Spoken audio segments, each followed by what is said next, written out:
The pros and cons of sanctioned encampments and the alternative solutions suggested by advocates, residents, and city staff. Sanctioned encampments are designated areas where unhoused people can legally set up tents and access basic services such as washrooms, water, and support.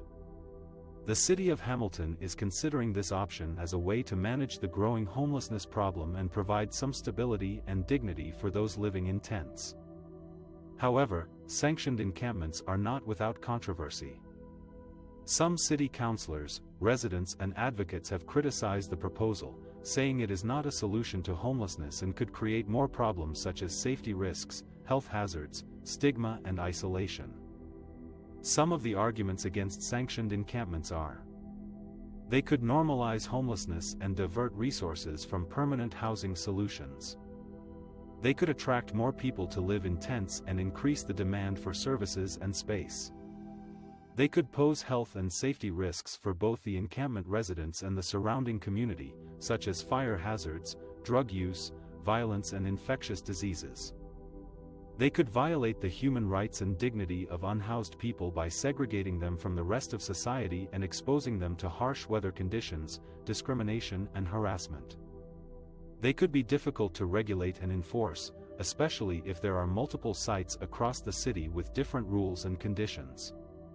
Some of the arguments in favor of sanctioned encampments are: they could provide a temporary solution for people who have nowhere else to go and who face barriers to accessing shelters or housing.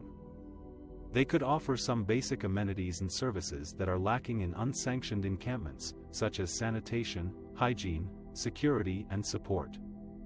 They could reduce the need for frequent evictions and relocations of encampment residents, which can be traumatic, disruptive, and costly.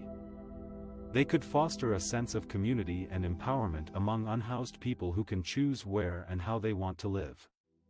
They could facilitate outreach and engagement with encampment residents and connect them to other resources and opportunities.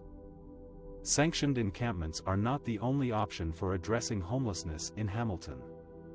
Some of the alternative solutions suggested by advocates, residents, and city staff are: increasing the supply of affordable and supportive housing units in the city, especially for those with complex needs such as mental health issues, addictions, or disabilities.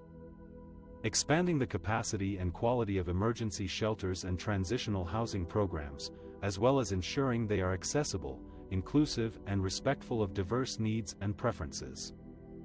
Enhancing the prevention and diversion strategies that aim to keep people from becoming homeless or help them exit homelessness quickly, such as rent subsidies, eviction prevention, housing first models, and rapid rehousing programs. Improving the coordination and collaboration among various stakeholders involved in homelessness services, such as government agencies, nonprofit organizations, faith groups, businesses, and community members. Promoting public awareness and education about homelessness issues and challenges, as well as challenging the stereotypes and stigma associated with unhoused people. These are some of the pros and cons of sanctioned encampments and the alternative solutions suggested by advocates, residents, and city staff. The City of Hamilton is seeking public input on this topic through an online survey until June 30th. The results will inform a report that will be presented to Council in August. The final decision on whether or not to implement sanctioned encampments will depend on many factors, such as feasibility, cost, impact, and public opinion.